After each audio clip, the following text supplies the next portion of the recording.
Anak Menkeu Purbaya berulah lagi, tak terima ayah dihujar, DPR pun disasar.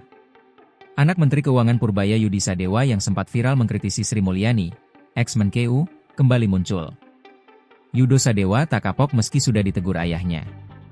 Akun media sosial Yudo Sadewa, anak Menteri Keuangan Purbaya Yudi Sadewa, kembali dibuka setelah sempat dikunci pasca ramai diserbu akibat postingannya diduga menyindir Sri Mulyani, agen CIA, berhasil dilengsarkan ayahnya. Purbaya sendiri mengaku sudah menegur dan melarang anaknya main Instagram lagi. Sadar sosoknya tengah viral dan disorot, meski sudah dinasihati sang ayah, Yudo Sadewa kembali membuat gebrakan di media sosial. Dari tangkapan layar postingan akun Yudo Sadewa di TikTok. Yudo Sadewa kini berani tantang buzzer dan sentil DPR setelah sang ayah menjabat. Dalam artikel tersebut menggambarkan momen saat pembicaraan Purbaya dihentikan oleh anggota DPR saat rapat beberapa waktu lalu. Rapat yang sedianya membahas kinerja kementerian tersebut, mendadak dihentikan oleh DPR.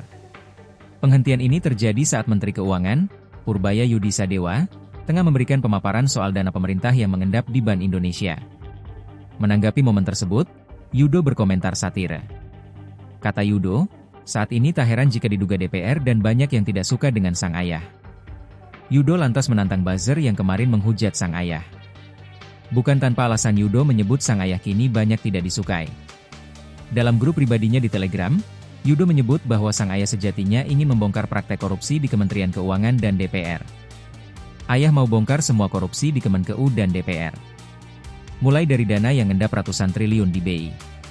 Sampai seolah-olah menyudahi sepihak pada saat rapat di DPR, tulis admin grup diduga milik Yudo, dilansir dari tribunnewsbogor.com.